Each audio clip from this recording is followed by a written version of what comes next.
예, 반갑습니다. 코로나가 3차 확산되고 있습니다. 조심하시기 바랍니다. 오늘은 댓글 중에 맥주나 소주 많이 먹고 임신됐을 때 어떻게 됐느냐 되게 질문이 많으셔서 제가 요거에 대해서 제가 말씀을 드릴게요. 그래서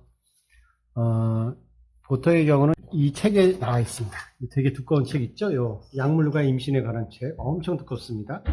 요거에 대해서 이제 에탄올 편에 대해서 에탄올이 알코올이죠. 요 편에 대해서 말씀을 드리겠습니다. 그래서 요약을 하는데 이 용어를 알고 계셔야지 편할 거예요. 피탈 알코올릭 신드롬, 즉 FAS, 즉 태아 알코올 증후군입니다. 요게 이제 경증은 체중만 감소되고 경증 이상은 주로 다른 데도 많습니다만 이 뇌, 소두증, 뭐 턱도 작아지고 뭐 코도 작아지고 눈도 뭐 그렇고 뭐 여러 가지 뇌 발달도 떨어지고 이런 것들이 있다고 하는 거고, 요거를 이제 피탈 알코올릭 신드롬이라고 합니다. 그거는 나중에 또 심장 쪽도 문제가 있고 여러 가지 있는데 그거는 또 나중에 해드릴게요. 어찌됐든 피탈 알코올릭 신드롬을 일으키더라, 태아 알코올 증후군을 일으키더라, 요거를 용어를 알고 계세요.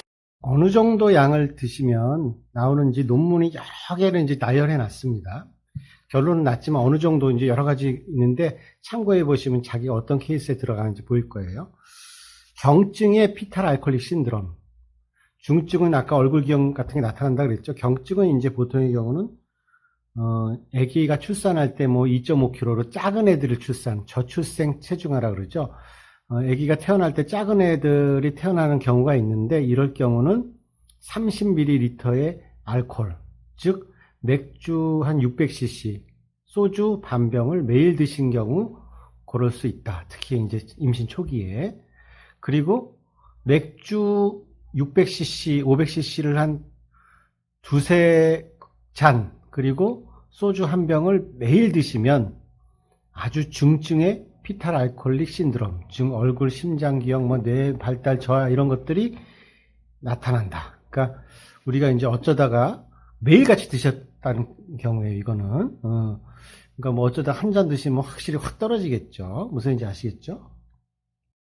예, 그렇다면은 중증의 피탈 알코올릭 신드롬은 맥주 두 잔이나 소주 한 병을 매일같이 드셨을 경우가 나타나는데, 그렇게 맥주 두 잔 매일같이 먹고 소주 한 병을 매일같이 드시는 산모는 100% 나타나느냐? 또 그건 아니라는 거예요. 약 40%에서 나타나지만, 그런 40% 매일같이 그렇게 술 많이 드시는 산모한테 한 40%에서 아주 중증의 피탈 알코올릭 신드롬이 나타나는데, 문제는 이 피탈 알코올릭 신드롬은 뭐 뇌, 뭐 얼굴, 심장 이런 여러 가지 기형들이 나타나잖아요. 요거는 40%보다는 더 될 것이다. 이유는 피탈 알코올릭 신드롬을 확진하는 게 원래 태어나자마자가 아니고 한 3, 4년 뒤가 되기 때문에 우리가 분만실에서 볼 때 얘 피탈 알코올릭 신드롬이네 라고 진단은 40%지만 한 5, 60% 될 것이다. 그런 것입니다. 그래서 매일같이 맥주 한 병, 소주 한 병, 맥주 두 잔 마시는 사람은 없죠. 그렇지만 있을 수 있어요. 정신과적인 문제가 있는 사람들, 알코올리즘 환자들은 미국에도 좀 있거든요. 한국에도 물론 있습니다. 아시겠죠? 어느 정도인지. 그런데 이제 재미있는 데이터가 있어요. 요거는 약간 논란이 있는데 한번 정리를 해드리겠습니다. 이것도 되게 중요하게 다루더라고요. 이제 아빠 문제입니다. 아빠가 레귤라 드링킹이라고 그랬어요. 지속적으로 약을 먹는, 약간 아빠가 알코올리즘 정도죠. 매일같이 소주 반병이나 맥주 한 잔을 드시거나, 요거는 뭐 조금 심한데 그 다음 거는 우리나라 사람 대부분 속할 수도 있어요. 또는 맥주 3잔 또는 소주 한 병을 적어도 한 달에 1회 그 정도 먹을 수 있잖아요. 요거를 레귤라 드링킹, 지속적인 드링커라고, 아빠가 드링커라고 얘기하는 겁니다. 소주 반병, 맥주 한 잔을 매일 같이 먹거나 소주 한 병, 맥주 3잔을, 소주 한 병 반, 맥주 3잔 정도를 한 달에 한 번 이상 드시는 사람의 경우, 그렇지 않은 아버지에서 태어난 애들보다 약 181g 작더라. 그러니까 아빠 때문에 181g 작은 애들이 키어나다. 다행인 건 기형에 대해서는 부정했습니다. 그렇지만 다른 논문에서는 이거를 또 부정을 했어요. 그렇지 않다. 아빠는 상관없다. 그래서 아빠의 위험성도 있긴 있더라. 그러니까 서로 왜 알코올리즘 산모 이 정도 드시는 분이 왜 그러면 그 알코올이 기형을 유발하느냐? 알코올 자체도 문제고 알코올이 간에서 분해되면 아세트알데하이드가 됩니다. 그래서 아침에 막 술 냄새 펄펄 나죠. 그게 알코올 냄새가 아니고 아세트알데하이드라는 그거거든요.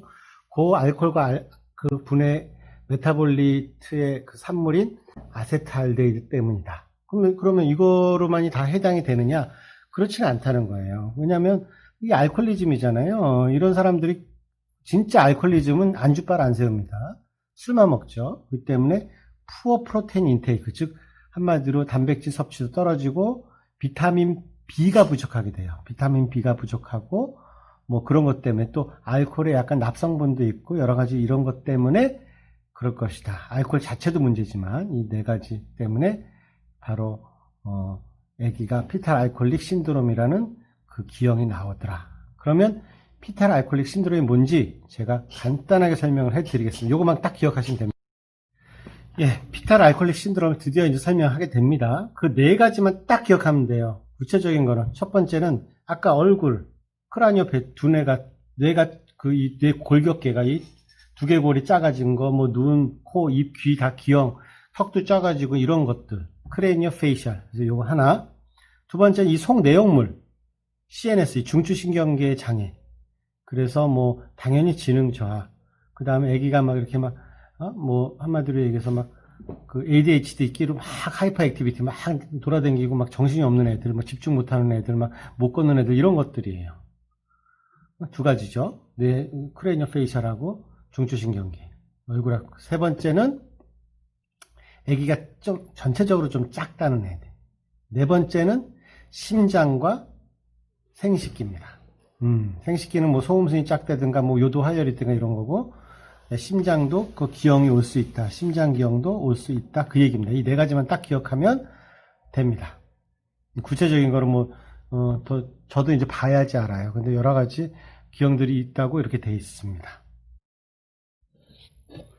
예, 그래서 보면은 1987년에 논문에서 보면은 알코올 섭취와 기형은 특히 이제 크라니오 페이셜, 즉 그 두개골과 얼굴의 기형은 도주 리스판스 매너, 즉 알코올 섭취가 많으면 많을수록 기형이 높아지고 없으면 낮아지는 정확한 그런 거고, 맥주 3잔, 소주 1병 반 이상 먹었을 경우 거의 확실하다고 그거를 피할 수 없다고 되어 있습니다. 1989년도의 논문에 보면은 특히 첫 2개월, 8주 동안 드시면 되게 특히 많이 드시면은 아기가 더디 자라거나 또는 그 크레니오 페이셜 두뇌 이쪽에 기형을 피할 수 없다 이렇게 돼 있습니다. 또 이제 알코올과 유산과의 관계를 한번 조사한 논문이 있습니다. 보시면은 그 맥주 500cc 조금 넘어요. 정확히 말하면 600cc인데 한 600cc 이상 소주 반병 이상을 드시는 산모들의 경우는 2배에서 4배 유산 확률이 높아진다고 되어 있어요. 이거 매일 드시는 게 아니고 요거는 일주일에 2번 이상 소주 반병 이상 맥주 한 잔 이상 600cc 한 잔 이상을 드시면 2배에서 4배 유산인 확률이 높아지지만 다만 맥주 반컵 소주 4분의 1병 한 2잔 정도 맥주 그 250cc 소주 2잔 정도 이하로 드신 분, 일주일에 이하로 드신 분은 유산 확률은 높아지지 않는다. 이렇게 돼 있습니다. 어찌됐든 유산 확률도 높아지는 건 높아지는 거죠. 보면서 요약을 너무 중요한 거죠. 알코올은 강력한 기형 유발 물질이고 특히 이제 임신 기간 동안에 특히 이제 임신 8주 이내에 드셨으면 굉장히 아기한테 리스크가 있다. 특히 이제 아주 헤비 알코올리즘, 엄마가 아까 했듯이 뭐 소주 막 한두 병 먹고 맥주 막 두세 잔 먹고 그러면은 그건 애기 피탈 알코올릭 신드롬하고 관계가 깊다. 그죠? 특히 그 정도로 안 드시더라도 소주 반 병, 맥주 한 병 정도로 드시더라도 그거는 애기가 기형은 아니더라도 비헤이비얼, 행동장애라든가 발달장애가 있을 수 있다. 그래서 안전한 그 알코올 섭취의 레벨은 아직 정립되어 있지 않다. 다만 강하게 권유한다. 임신한 산모는 알코올을 제한해야 되고 특히 30mg, 즉 절대 알코올 맥주 한 잔 이상, 소주 반 병 이내로 제한한다. 당연한 말인데 도저히 참을 수 없는 사람이 있나 봐요. 외국에서는. 그래서 그렇게 결론을 내고 있습니다. 근데 여기서 이제 오해하시지 마는 거는 소주는, 맥주는 뭐 다 사도니까, 소주는 한 15도 기준이에요. 연한 소주. 옛날처럼 20도 기준으로는 반잔도, 반병도 먹어서는 안 됩니다. 그렇게 생각하시면 되고, 결론적으로 얘기해서는 임신 8주까지 드시는 건 나쁘다. 특히 굉장히 중요한 거고, 특히 이제 맥주 한 잔, 소주 반 병 이상 드셨으면, 정확히 얘기해서 맥주 4도 기준으로 하면은 700cc 이상입니다. 정확히 7428이니까 보통 한 600cc 이상 정도 되겠네요. 15도 기준으로 반 병 이상 먹었으면 좀 그 이하로 드셨으면은 뭐 유산 확률도 좀 적고 또 이제 물론 이제 매일 드시지 않았을 경우 후발적으로 한번 드셨을 경우 뭐 4주 미만에 특히 드셨으면은 그래도 좀 아주 너무 걱정할 정도는 아니고 그렇다고 생각하시면 되겠습니다. 어찌됐든 이거는 도주 리스판스 매너라 그래서 어떤 문턱이 있는 게 아니라 계속해서 증가하는 거죠. 1이면 2, 2이면 2. 예를 들면 문턱이 있으면은 1, 2까지는 0이지만 3부터 1이 되고 막 그런 게 아니고 계단식이 아니고 이렇게 그래프, 1차 방정식 그래프로 돼서 안 드시는 게 최고다라고 생각하시면